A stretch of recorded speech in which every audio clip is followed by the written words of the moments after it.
우리가 지난주에 에스겔 26장의 말씀을 보았는데, 지난주에 말씀드린 대로 에스겔 26장부터 28장은 두로가 받을 심판에 대한 말씀입니다. 28장 20절부터 24절까지 짧게 시돈이 받을 심판에 대하여도 기록하고 있기는 하지만, 두로와 시돈은 이 자매 국가로서 서로 비슷한 처지였습니다. 그래서 시돈에 대한 심판의 이유에 대하여는 구체적으로 기술하지를 않고 저들이 심판을 받는 것만을 기록하고 있습니다. 시돈이 두로와 같은 이유로 심판받은 것을 말하고는 것입니다. 그래서 26장과 27장을 오늘 건너뛰고 오늘은 이 29장을 보려고 합니다. 29장부터 32장까지는 애굽이 받을 심판에 대한 말씀입니다. 두로의 심판에 대해서는 이 석장을 다루고 있는데, 애굽의 심판에 대해서는 넉장을 다루고 있습니다. 애굽을 이같이 길게 다루는 것은 애굽이 이스라엘에게 그만큼 많은 영향을 끼쳤다는 것입니다. 이스라엘이 두로로부터 물질을 사랑하는 영향을 받았다면, 이스라엘이 애굽으로부터는 풍요로움과 강한 권력을 지닌 저들을 의지하는 영향을 받았습니다. 이스라엘이 가장 오랜 기간 동안 의지했던 나라가 바로 애굽입니다. 이스라엘은 아브라함 때부터 기근이 들어 생활이 어려우면 애굽에 도움을 청하곤 했습니다. 애굽은 나일강 주변에 풍성한 곡창지대가 있어서 주변 나라들이 기근이 들 때에도 애굽은 그다지 어렵지 않게 잘 버틸 수 있었습니다. 요셉이 애굽의 총리가 되었을 때에 7년 동안 흉년이 들었는데도 요셉이 그 전부터 지혜롭게 곡식을 잘 관리해서 흉년이 드는 동안에도 전혀 문제가 없었고, 그로 인해서 야곱과 그의 자녀들이 애굽의 곡식을 구하러 왔다가 요셉의 도움으로 아예 애굽에 정착하기까지 했었습니다. 애굽으로 내려간 야곱의 자손은 세월이 흘러 큰 민족을 이뤘고, 애굽에 내려간 지 430년 만에 출애굽을 해서 가나안으로 돌아왔습니다. 그리고 사사시대를 거쳐 나라를 이루었지만 저들은 힘들 때마다 애굽의 도움을 청하곤 했습니다. 이처럼 물질적 풍요를 기반으로 강국을 이룬 애굽의 왕 바로는 교만하여서 자신을 신격화했습니다. 애굽이 심판을 받은 죄는 교만입니다. 그래서 하나님께서는 이스라엘에게 애굽을 의지하는 것이 얼마나 어리석은 것인가를 저들에 대한 심판을 통해서 가르쳐 주신 것입니다. 1절과 2절 말씀 우리 다 함께 다시 읽겠습니다. 열째 해 열째 달 열둘째 날에 여호와의 말씀이 내게 임하여 이르시되, 인자야, 너는 애굽의 바로 왕과 온 애굽으로 얼굴을 향하고 예언하라. 열째 해 열째 달 열둘째 날이라고 하는 것은 에스겔이 바벨론에 끌려온 지 그만큼 된 날을 말합니다. 그때 여호와께서 에스겔에게 애굽의 바로 왕과 온 애굽에 대해서 예언하라고 했습니다. 지난 시간에 보았던 26장 1절에 보면은 하나님께서 두로에 대한 심판을 말씀하신 때는 11째 해라고 기록되어 있습니다. 이 애굽에 대해서 말씀하실 때는 10째 해입니다. 하나님께서 두로보다 애굽에 대해서 먼저 말씀을 하신 것입니다. 그런데도 애굽에 대한 말씀이 더 뒤에 기록된 것은 애굽의 멸망이 두로의 멸망 그 이후에 이루어졌기 때문일 것입니다. 3절 말씀 다 함께 읽습니다. 너는 말하여 이르기를, 주 여호와께서 이같이 말씀하시되, 애굽의 바로 왕이여, 내가 너를 대적하노라. 너는 자기의 강들 가운데 누운 큰 악어라. 스스로 이르기를, 나의 이 강은 내 것이라. 내가 나를 위하여 만들었다 하는도다. 하나님께서는 애굽의 왕 바로를 대적하겠다라고 말씀을 하십니다. 하나님께서 그를 대적하시는 이유는 그가 애굽을 만든 신이다라고 스스로 말하기 때문입니다. 너는 자기의 강들 가운데 누운 큰 악어다라고 했습니다. 이 말은 바로가 강의 악어처럼 마치 자신이 나일강의 주인 노릇을 하고 있다는 것입니다. 나일강은 애굽의 젖줄이라고 할 만큼 주변에 곡창지대를 만든 그런 강입니다. 그런데 애굽 왕 바로는 이 나일강을 보고 말하기를, 이 강은 내 거다, 내가 나를 위해서 만든 것이다 라고 말을 했다는 겁니다. 바로가 자신을 창조주라고까지도 말할 만큼 그만큼 교만했던 것입니다. 이처럼 애굽 왕 바로는 자신을 신격화했습니다. 바로의 정확한 이 발음은 파라오인데 이 말은 성스러운 권자라는 뜻입니다. 이 말은 신을 의미하는 겁니다. 그래서 애굽 사람들은 바로를 신으로 숭배했습니다. 그래서 바로는 죽어도 영혼으로 나라를 통치한다라고 생각을 해서 육체가 썩지 않도록 미라로 만들었고, 죽은 바로의 영원한 궁궐로 피라미드를 지어 만들었습니다. 이처럼 애굽의 외급의 죄는 그 왕을 신격화했다, 하나님의 자리에 올려놓았다라고 하는 것입니다. 4절과 5절입니다. 함께 읽습니다. 내가 갈고리로 내 아가매를 꿰고 너의 강의 고기가 내 비늘에 붙게 하고 내 비늘에 붙은 강의 모든 고기와 함께 너를 너의 강들 가운데에서 끌어내고 너와 너의 강의 모든 고기를 들에 던지리니 내가 지면에 떨어지고 다시는 거두거나 모으지 못할 것은 내가 너를 들짐승과 공중의 새의 먹이로 주었습니다. 애굽의 자랑은 이 나일강입니다. 나일강에는 많은 물고기들이 있어서 저들이 나일강을 통해서 물고기를 얻었습니다. 그런데 하나님께서 이 애굽을 어부에게 붙잡힌 물고기에 비유를 하십니다. 애굽이 자랑하는 나일강에 물고기가 많은데 저들이 이 갈고리로 이 물고기 아가미를 꿰다라고 하는 것은 저들을 꼼싹달싹 못하게 한다는 것이고, 너희 강의 고기가 네 비늘에 붙게 하고 내 비늘에 붙은 강의 모든 고기와 함께 너를 너의 강들 가운데서 끌어내고 너와 너의 강의 모든 고기를 들에 던진다라는 것은 물고기가 어부의 그물에 걸려서 어부에게 붙잡혀 땅에 떨어져 먹이가 되듯이 저들이 문나라의 먹잇감이 될 것에 대해서 말씀을 하시는 것입니다. 그래서 내가 지면에 떨어지고 다시는 거두거나 모으지 못할 것은 내가 너를 들짐승과 공중의 새의 먹이로 주었습니다 라고 했습니다. 실제로 애굽은 남유다를 멸망시킨 이후에 바벨론의 공격에 한동안 잘 견뎠지만 결국 무너지고 말았습니다. 그래서 바벨론의 통치를 받다가 바벨론이 페르시아로 넘어가게 되자 페르시아의 통치를 또 받았습니다. 그리고 페르시아가 그 마게도냐에게 또 넘어가게 되자 이 마게도냐의 통치를 받습니다. 그리고 마게도냐가 쇠퇴하고 로마 제국이 득세하자 그 다음에 애굽이 로마 제국의 속국이 되었습니다. 이처럼 애국은 이 나라 저 나라의 먹잇감이 계속 되어가는 역사를 이루게 됩니다. 이것이 바로 저들이 자신들의 왕을 창조주 하나님으로 섬기고 하나님께 도전했기 때문에 하나님께서 심판하신 것이다 라는 겁니다. 이처럼 하나님께서는 하나님의 권자에 도전하는 자들을 치십니다. 하나님께서는 창조주와 피조물의 관계를 아주 분명히 하십니다. 모든 사람은 하나님의 피조물이고 피조물인 사람은 오직 하나님을 섬겨야 한다는 겁니다. 누구도 하나님 자리에 올라서라는 것을 하나님 절대로 용서하지를 않으십니다. 6절과 7절입니다. 함께 읽습니다. 애굽의 모든 주민이 내가 여호와인 줄을 알리라.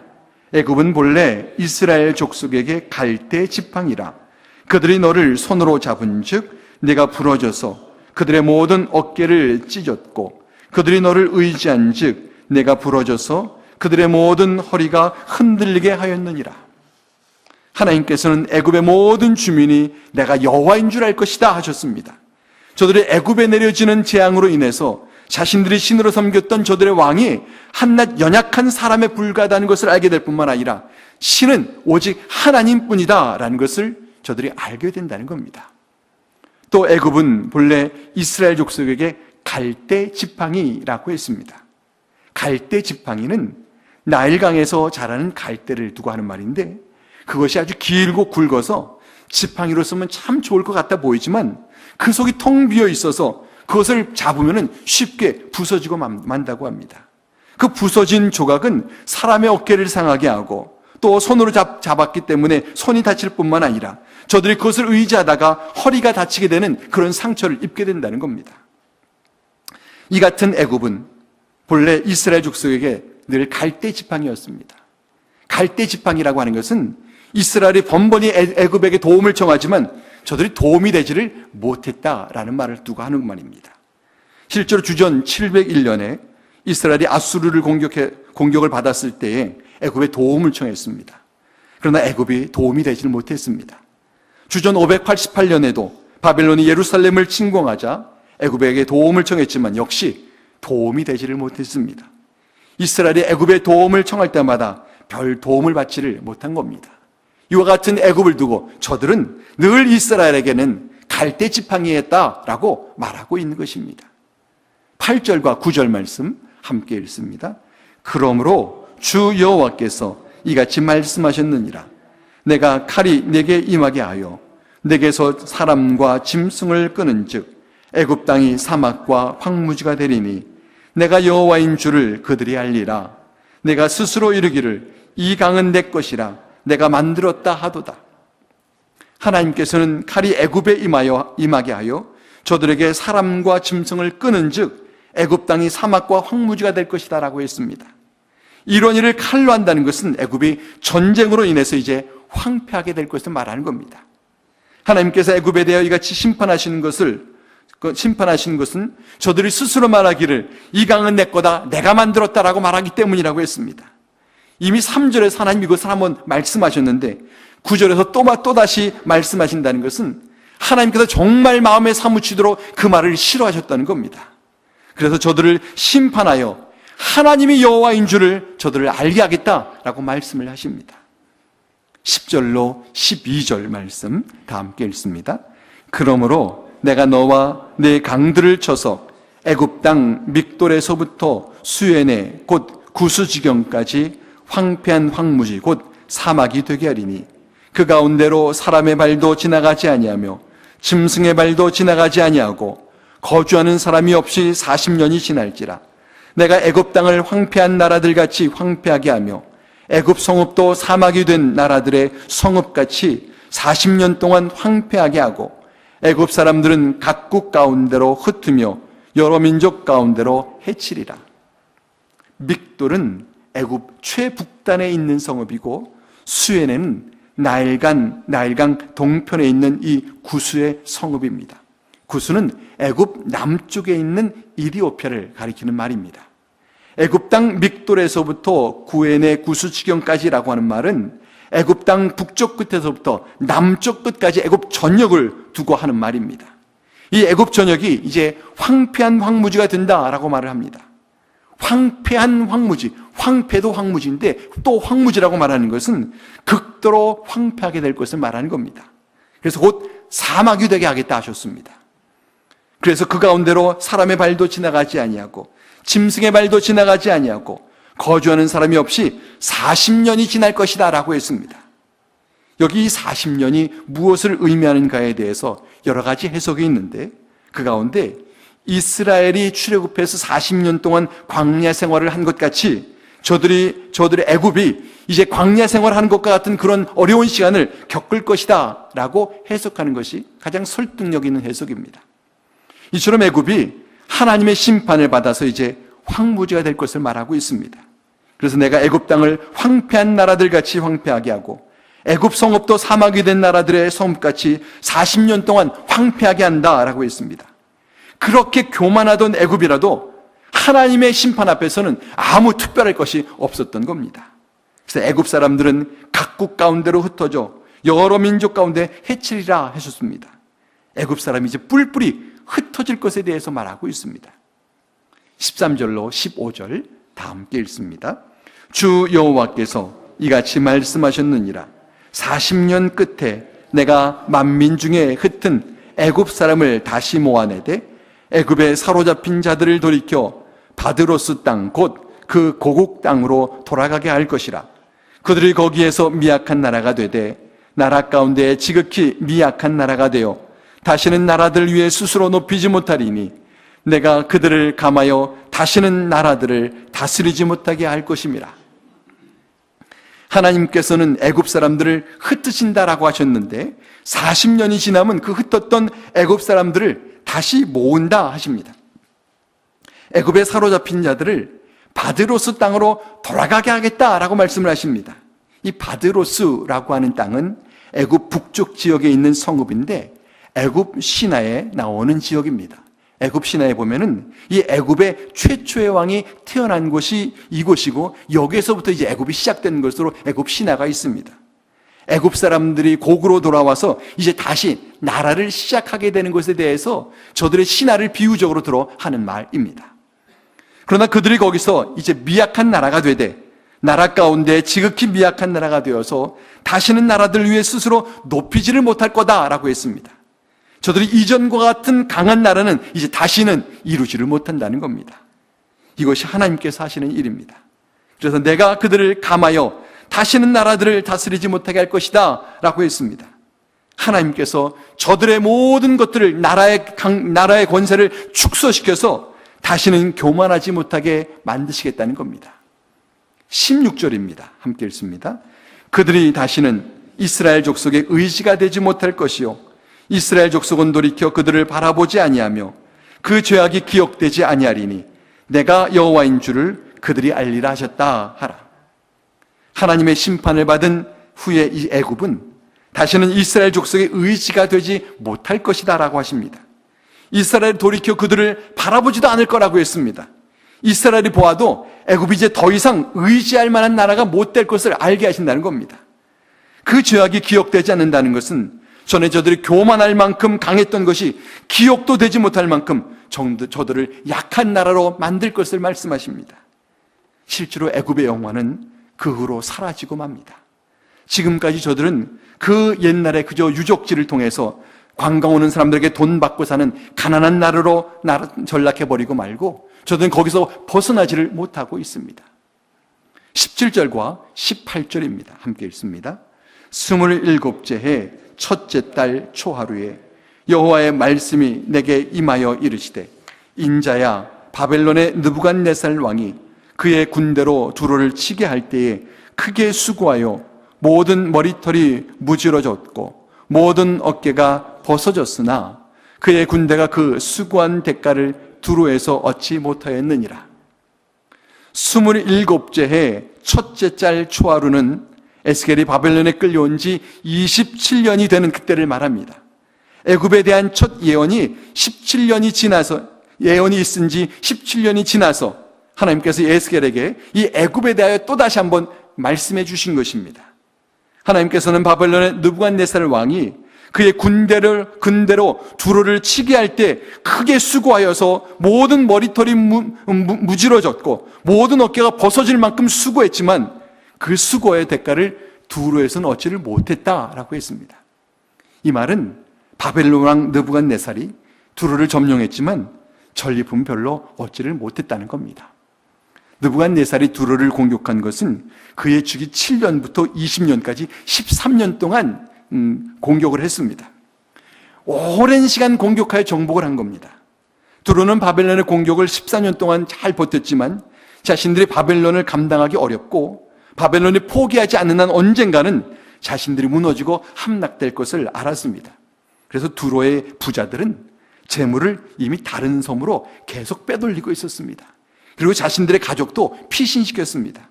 그래서 느부갓네살 왕이 두로의 성 안에 진입을 했을 때에는 전리품으로 가져갈 게 별로 없었습니다. 그러나 애굽의 경우는 다르다는 겁니다. 19절과 20절 이렇게 기록합니다. 함께 읽습니다. 그러므로 주 여호와께서 이같이 말씀하셨느니라. 내가 애굽 땅을 바벨론의 느부갓네살 왕에게 넘기리니 그가 그 무리를 잡아가며 물건을 노략하며 빼앗아 갈 것이라. 이것이 그 군대의 보상이 되리라. 그들의 수고는 나를 위하여 함인즉 그 대가로 내가 애굽 땅을 그에게 주었느니라. 주 여호와의 말씀이니라. 하나님께서는 애굽 땅을 바벨론 느부갓네살 왕에게 주겠다, 넘긴다라고 하셨습니다. 애굽은 나일강 주변이 곡창지대이기 때문에 땅 그 자체가 전리품입니다. 거기서 많은 곡식을 얻을 수 있기 때문입니다. 그리고 그가 그 무리를 잡아가며 물건을 노략하며 빼앗아 갈 것이다라고 했고, 그 많은 전리품이 바벨론 군대의 보상이 될 것이다 했습니다. 하나님께서 애굽을 심판하기 위해서 바벨론을 사용하신 그 대가로 저들에게 애굽 땅을 주셨다라고 하는 것입니다. 마지막 21절 말씀 이제 다 함께 읽습니다.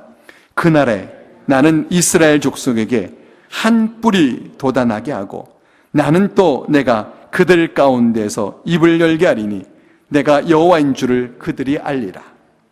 그날은 애굽이 바벨론에게 넘어가는 날입니다.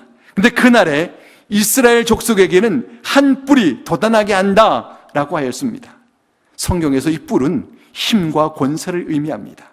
애굽은 패망하고 다시는 힘을 갖지 못할 것이지만 하나님께서 이스라엘에게는 다시 힘과 권세를 주실 것이고 더 나아가서는 이스라엘을 통해서 메시아의 구원이 이루어지게 하신다는 것을 말씀하고 계신 것입니다. 오늘 본문이 주는 교훈이 무엇인가 하는 것을 한번 생각해 보고자 합니다. 오늘 본문은 우리에게 하나님께서 교만한 자는 반드시 꺾으신다라는 교훈을 우리에게 주고 있습니다. 교만은 사람으로 하여금 하나님을 대적하게 합니다. 뱀이 하와를 유혹한 말이 선악과를 먹으면 눈이 밝아져서 하나님과 같이 된다라는 말이었습니다. 그 말에 하와가 넘어갔다는 것은 그의 마음에 하나님같이 되고 싶은 마음이 있었다는 겁니다. 그 말을 듣고 하와가 먹을 뿐만 아니라 아담도 먹었습니다. 바벨탑 사건도 저들이 탑을 하늘까지 쌓아서 자기들의 이름을 내겠다라는 것이었습니다. 저들이 교만해서 하나님의 권위에 도전한 것입니다. 사울이 왕으로서의 성명이 끝난 것도 교만 때문입니다. 그가 제사장 선지자만이 드릴 수 있는 제사를 왕인 자신이 무엇이든 할 수 있다라고 착각하며 자기 마음대로 제사를 드렸다가 하나님께 버림받았습니다. 하나님께서는 교만한 자를 반드시 치십니다. 교만한 자는 언제 무너져도 무너지고 맙니다. 그래서 하나님께서 교만이 패망의 선봉이다 라고까지 말씀을 하십니다. 그러니 결코 교만하지 말라는 겁니다. 예수님께서 제자들에게 나는 마음이 온유하고 겸손하니 내게 배우라 하셨습니다. 예수님을 섬기는 자는 겸손해야 한다는 겁니다. 그러므로 우리는 겸손해야 합니다. 겸손해야 하나님께 사랑받고, 겸손해야 하나님께 쓰임받고, 겸손해야 하나님께 영광 돌리는 삶을 살 수 있습니다. 우리가 무엇을 소유했든, 무엇을 알고 있든, 어떤 자리에 있든, 어떤 일을 했든 늘 겸손해야 합니다. 겸손해서 하나님께서 그를 복되게 하시는 그런 우리 모두가 되기를 주의 이름으로 간절히 축원합니다. 이 시간 우리 함께 기도하기 바라는 것은 예수님을 따라 우리가 겸손한 자가 되기를 위해 기도하길 바랍니다. 우리의 얼굴에, 우리의 말에, 우리의 행동에 예수님 닮은 그 겸손함이 그대로 흔적으로 남아있고 우리를 통해서 그리스도의 향기가 드러나는 그런 겸손한 삶을 살 수 있길 위해서 기도하길 바랍니다. 다른 사람 앞에서 내가 더 낮아지고 또 주님 앞에서 특별히 내가 겸손하여서 주님을 경외하고 떨리는 마음으로 언제나 주님 앞에 나오고 주님 앞에 있을 때는 정말 내가 어떤 존재인가를 바로 알아서 겸손해지고 그 마음으로 우리의 가정과 직장과 사회에서도 생활할 수 있는, 그래서 그리스도의 향기를 드러내는 우리가 되기를 위해서 시간 우리 기도하길 바랍니다. 기도하시겠습니다. 사랑이 많으신 하나님 아버지, 오늘 본문을 통해서 우리에게 주시는 교훈대로 하나님 교만한 자를 정말 싫어하시는데 하나님 아버지 우리로 겸손하게 하여 주옵소서. 하나님 우리의 삶 가운데 우리가 무엇을 했든지 무엇을 알든지 어떤 자리에 있든지 어떤 업적을 이뤘든지 사실은 그건 내가 한 것이 아니라 우리를 사용하셔서 하나님께서 하신 것인데 우리 어떤 일에도 나를 보다는 하나님을 영광을 올려드리고 하나님을 드러내는 그런 사람이 되어서 하나님 앞에서 겸손한 자 되게 하여 주시기를 간절히 바라고 원합니다. 하나님이신 예수님께서 내가 겸손하다 하셨는데 하나님 감히 우리가 어찌 교만할 수 있습니까? 하나님 아버지 우리가 예수님 닮아서 겸손한 자 되게 하시고 우리의 생활 속에서 그리스도의 겸손한 향내를 풍기며 살아갈 수 있는 우리를 되도록 하나님 아버지 우리의 인격을 바꾸시고 우리의 삶의 습관도 바꾸시고 우리의 표정도 우리의 말투도 우리 모든 것을 바꾸셔서 그저 우리 안에서 나오는 모든 것들이 주님 닮은 겸손이 될 수 있도록 우리를 낮춰주시고 우리를 겸손케 하여 주시옵소서. 예수님의 이름으로 간절히 기도하옵나이다. 아멘. 살아계신 하나님 아버지, 오늘 주신 말씀대로 결코 우리가 교만하지 않을 수 있도록 우리를 도와주시옵소서. 우리 안에는 정말 내가 무언가를 조금만 알아도 무엇을 해놔도 무엇을 내가 이룩해도 자랑하고 싶어하고 사람들에게 알리고 싶어하고 사람들이 인정해주고 알아주기 원하는 마음이 우리 안에서 불끈불끈 일어나서 나도 모르는 사이에 말을 함부로 하고 나도 모르는 사이에 표정도 함부로 짓고 나도 모르는 사이에 행동도 함부로 하고 나는 우리들인데, 하나님 아버지 우리를 고쳐주옵소서. 우리로 철저히 예수님 닮아 겸손해질 수 있도록 도와주셔서 우리의 말투가 변하고 우리의 얼굴이 변하고 우리의 인격이 변하고 우리의 삶이 변해서 우리 온 삶을 통해서 겸손함이 드러나는 그런 주님의 사람 될 수 있도록 도와주시고, 그래서 하나님께서 축복하실 수밖에 없는 그런 사람들 될 수 있도록 우리를 꼭 인도해 주시옵소서. 예수님의 이름으로 간절히 기도하옵나이다. 아멘.